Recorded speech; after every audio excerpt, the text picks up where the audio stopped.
Saudara-saudari yang terkasih, unsur mendengarkan adalah unsur penting dalam hidup manusia, yang tanpanya kita tak mungkin hidup bersama dengan damai sejahtera. Pertengkaran bertambah sengit saat tak ada orang yang mau mendengarkan. Demikian juga di dalam relasi dengan Tuhan, doa yang sejati sebetulnya mendengarkan dengan hati apa yang Tuhan kehendaki. Maka doa yang sungguh sebetulnya bukan mengucapkan lantunan kata-kata, tetapi dengan sungguh mendengarkan Tuhan dengan hati. Saudara-saudari yang terkasih, lewat pesan Hari Komunikasi Sosial Sedunia ke-56 yang bertema mendengarkan dengan telinga hati, Sri Paus Fransiskus mengingatkan kita bahwa mendengarkan sebagai unsur esensial dalam hidup manusia adalah tindakan mutlak untuk terjadinya dialog sejati, yaitu di mana mendengarkan adalah tindakan kasih. Sri Paus menulis bahwa dalam tulisan-tulisan kitab suci kita belajar mendengarkan tidak hanya menangkap atau mendengarkan suara, tetapi pada dasarnya terhubung pada relasi dialogis antara Allah dengan umat manusia. Dan itulah yang terjadi di dalam doa Yesus hari ini. Dalam relasi dengan Allah, Tuhan berinisiatif berbicara dan kita menjawab dengan mendengarkannya. Hanya dengan memperhatikan siapa yang kita dengarkan, kata Sri Paus, apa yang kita dengarkan dan bagaimana kita mendengarkan, kita dapat tumbuh dalam seni berkomunikasi yang intinya bukanlah teori dan teknik, tetapi keterbukaan hati yang memungkinkan kedekatan satu sama lain. Untuk itu kita diajak bukan hanya mendengarkan dengan telinga saja, tetapi juga mendengarkan dengan hati. Karena ada orang yang secara fisik mampu mendengarkan dengan baik, tetapi hatinya tuli.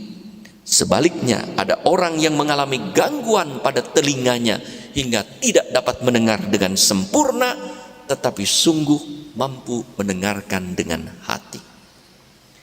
Saudara-saudari yang terkasih, dalam Injil Yesus mengkomunikasikan kehendaknya melalui doa kepada Bapanya agar para murid bersatu dengan sesama sebagai kesatuan yang inklusif, kesatuan yang merangkul siapa saja yang bersedia menjadi keluarga dan komunitas. Model persatuan yang diminta oleh Yesus adalah kesatuan Bapa, Putra, dan Roh Kudus, di mana dasar dari kesatuan itu adalah kasih. Mendengarkan adalah tindakan kasih, maka dalam kasih ada saling mendengarkan. Kasih mengandaikan keterbukaan dan kesediaan untuk berkorban. Untuk mendengarkan ada pengorbanan. Maka untuk saling mendengarkan satu sama lain ada kepengorbanan yang timbal balik. Siapa saja yang datang kepada kita mesti disambut sebagai kehadiran seorang sahabat dan kerabat, karena orang mau mendengarkan, bukan hanya dikuasai oleh asumsi atau a priori menganggap orang lain itu aneh dan asing, atau sebagai lawan dan musuh bebuyutan. Tetapi bagaimana kita menyambut orang lemah, bukan diremukkan menjadi remah-remah, melainkan dikuatkan dengan lemah lembut. Orang bersalah bukan dipersalahkan, tetapi dibimbing menjadi saleh. Itu terjadi kalau kita mendengarkan. Maka Sri Paus juga berkali-kali mengajak kita, dengarkanlah bukan hanya ucapan mereka, dengarkanlah hidup mereka dengan hatimu.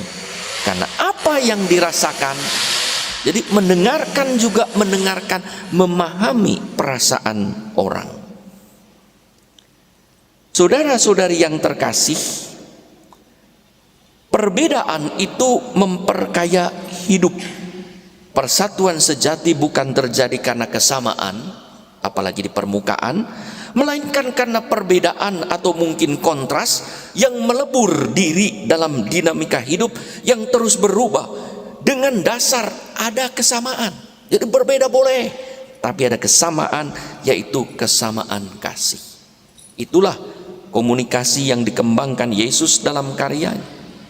Kalau kita memperhatikan, doa Yesus adalah pewartaan kehendak Allah. Aku mau Tuhan. Dan siapakah Yesus? Allah, Putra Allah, pribadi kedua dari Allah Tritunggal. Maka doanya adalah pewartaan akan kehendak Allah.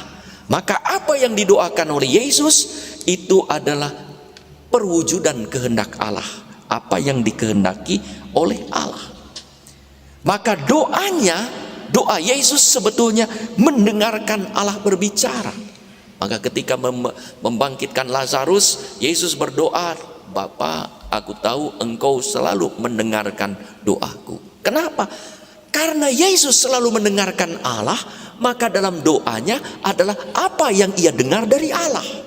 Maka berdoa bagi Yesus juga adalah mendengarkan apa yang Allah kehendaki dan menyatakan kehendaknya, sehingga apa yang didoakan oleh Yesus selalu terkabul. Untuk itulah saat berbicara, saat dibaptis di Sungai Yordan dan dimuliakan di atas gunung, terdengar suara dari surga, inilah anakku yang kukasihi, kepadanya lah aku berkenan, dengarkanlah dia. Saudara-saudari yang terkasih, orang dalam bacaan pertama, orang-orang tidak menangkap Stefanus sebagai utusan dari Allah karena mereka tidak mau mendengarkan. Bahkan ketika Stefanus berbicara tentang Yesus, makin lagi mereka tidak mau mendengarkan dengan cara menutup telinga supaya sungguh tidak mendengar. Dan itulah yang seringkali terjadi dalam hidup kita juga, menutup telinga sehingga kita tidak mau mendengarkan apa yang Tuhan ada.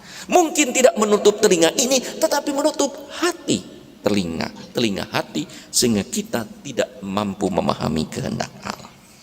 Saudara-saudari yang terkasih, Bapak Suci menegaskan di dalam pesannya tersebut bahwa di dalam gereja juga ada kebutuhan besar untuk mendengarkan dan saling mendengarkan satu sama lain. Kita harus mendengarkan dengan telinga Tuhan apa yang kita agar kita dapat mengucapkan firman Tuhan. Maka mari kita mohon supaya kita mempunyai telinga Tuhan, telinga Yesus, supaya kita dapat mengucapkan firman Tuhan. Karena kalau mendengarkan firman Tuhan, maka kita juga bisa mengucapkan firman Tuhan. Maka siapapun yang tak bisa mendengarkan sesama, agar juga bisa jadi juga ia tidak mampu mendengarkan Tuhan. Itulah yang dikatakan oleh Yohanes tentang cinta di dalam 1 Yohanes 4:20. Aku yang berkata tentang cinta, dan kalau ada orang berkata aku mengasihi Allah tetapi ia membenci saudaranya, maka ia pendusta. Karena barang siapa tidak mengasihi saudaranya yang dilihatnya, tidak mungkin mengasihi Allah yang tidak dilihatnya. Bagaimana kita bisa mendengarkan Allah yang suaranya tidak terdengar oleh telinga, hanya tertangkap oleh telinga hati, oleh iman kita, kalau kita tidak bisa mendengarkan suara orang yang berbicara kepada kita? Kalau kita tidak bisa mendengarkan firman Allah yang dibacakan, maka Yakobus menasihati kita, biarlah setiap orang cepat mendengar dan lambat berbicara. Bagi Paus, saudara-saudari yang terkasih, mendengarkan adalah tindakan pertama amal kasih. Mari kita mendengarkan sesama dengan hati sebagai awal karya pelayanan dan tindakan belas kasih kita.